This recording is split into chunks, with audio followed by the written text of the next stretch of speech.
So it is Thursday morning, and humidity's been absolutely brutal lately. Past couple of days, we did get a roof done this week. That was nice. On that commission, I took $600 and paid additional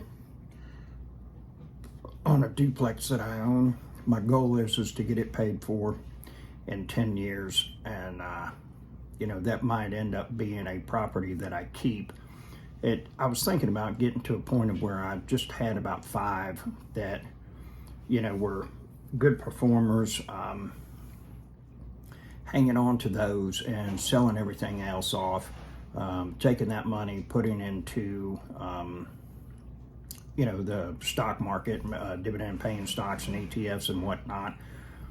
Get more to having passive income instead of, no matter what anybody tells you, real estate is not passive, okay? It's active.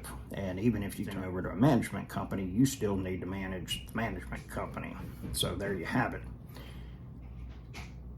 Right now, I've got like $20,700 invested into one ETF called CLM.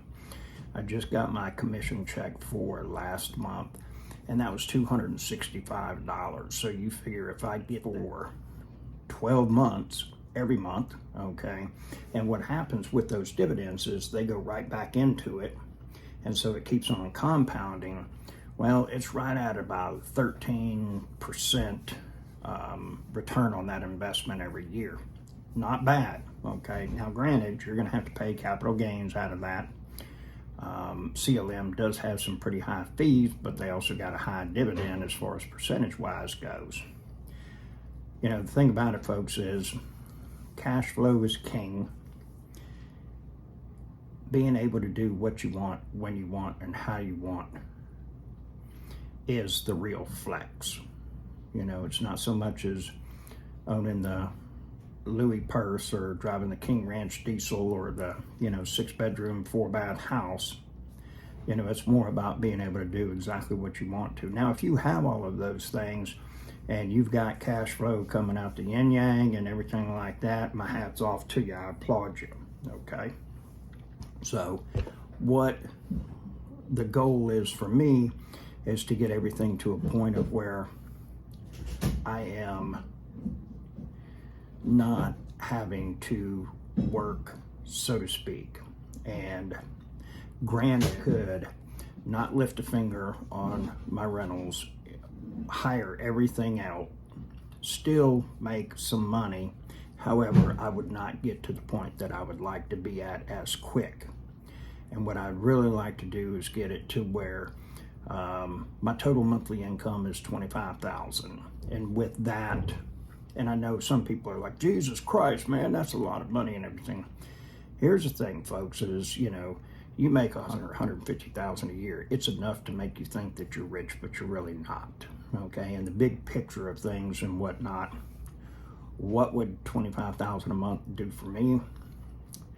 It would give me the ability to invest a minimum of $5,000 a month, probably more, into the stock market.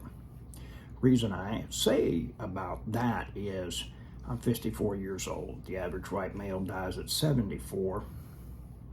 And granted, I don't walk around with the thought of impending doom, but I do think about tomorrow. And the other part is what if I live to 90 and at some point I have to go into a nursing home? Well, a decent nursing home is going to be $11,000 to $15,000 a month, probably in about 15 years. So, think about that. I get people every week calling me, hey, I need a place to live. I get $1,200 a month. I don't know what to tell you. Rent a room. There's some horrible mobile homes in my town for $600 a month, but they're not fit for livestock to live in. So that's about the choices that you have when you're in that kind of situation. And I shudder at the thought of having to try to make it on like $1,200 a month. Just unheard of. And but if you fail to plan, you're planning on failing. And the other thing is, whatever I'm not changing, I am choosing.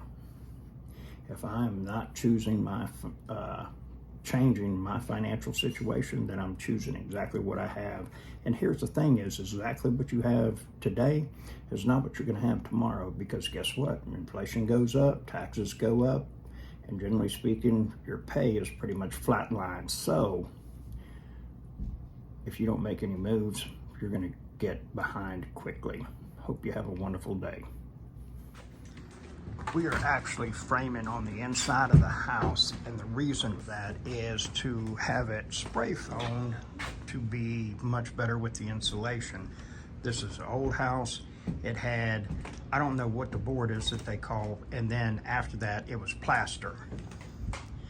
And so it had like no type of insulative properties whatsoever. So you'll lose a little bit of square footage. However, it's going to be real tight as far as the heating and cooling with that going forward.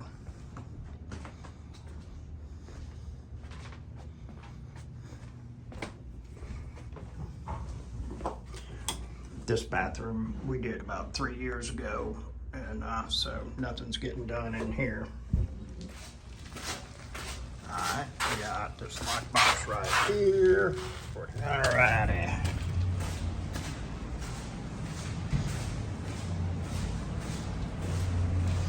She is over here. She is cleaning up.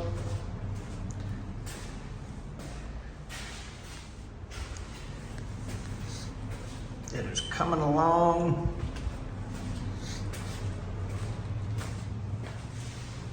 Definitely a booger.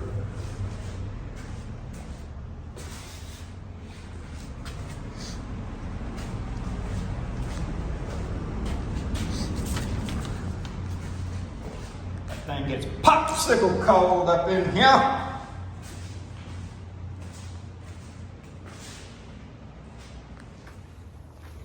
Now, this thing that I talk about, financial independence, retiring early, you know, I'm not the sharpest tool in the shed. Anybody can do what it is that I have done. All you got to do is take action. And you're going to come across a lot of people that read books. I read books.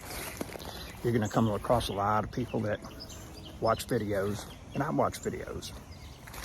And you're going to come across a lot of people that will tell you exactly the way that things should get done. I'm not going to tell you how they should get done.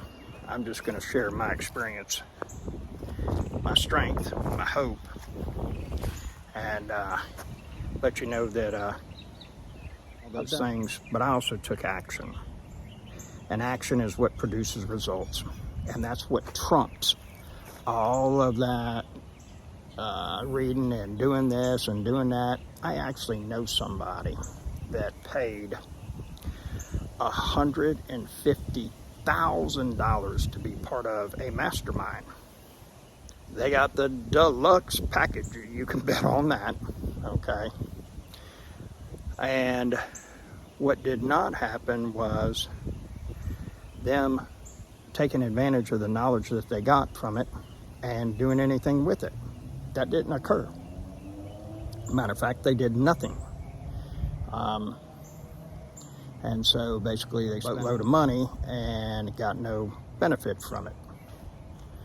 And, you know, a lot of those courses, you know, have the platinum CEO package that, you know, includes a jet ride to here, and then you get one-on-one with them, and you get wine and dine over there.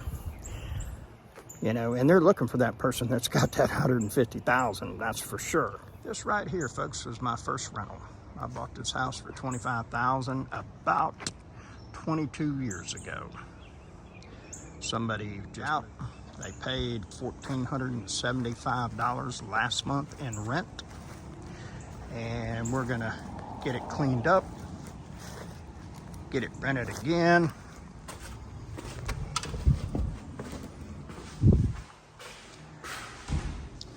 This is it.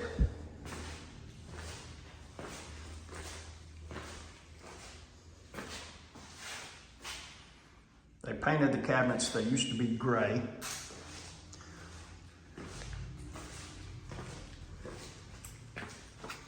It's actually still in pretty decent shape.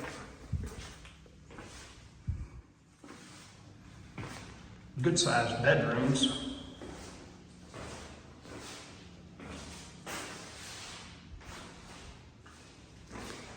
That's a good thing to do with baseboards. Put that tile like that. That eliminates you having to paint baseboards ever again.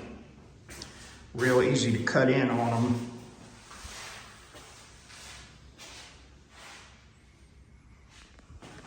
I have totally redone this property one time since I've owned it. Normally you can expect to do a remodel about every 10 to 15 years. And what I mean by that is, major. And we pulled off, the tile used to be, that we kept the floor but put a new tub in. First people that were here, boom, I don't know how or what you drop in the bathroom to chiseling on a steel tub, but it happens. And gonna have to replace that vanity. Something, I don't know, they must have done something and got it to where it started eating away there. For most part, rental property, this is a real good one. And your walls are plaster. They're virtually bulletproof. Tile floor, unless they drop a bowling ball or a fire extinguisher on it, there's not a whole lot to get damaged. It does have washer dryer hookup, and it's been a great house for me. It it's definitely put some money in my pocket over the years. Last person that was here, I was doing a owner finance, and they were paying an additional $600 a month for, I think it was going to be like 2.5 years, and then it would have converted to a mortgage. Well, about 7 or 8 months into it, they said, hey, we don't want to do that. We want to go back to being a renter. And so, of course, payment dropped down, and I don't know why it is that they ended up moving, but they did, and it's just nature of the beast. It's part of the business.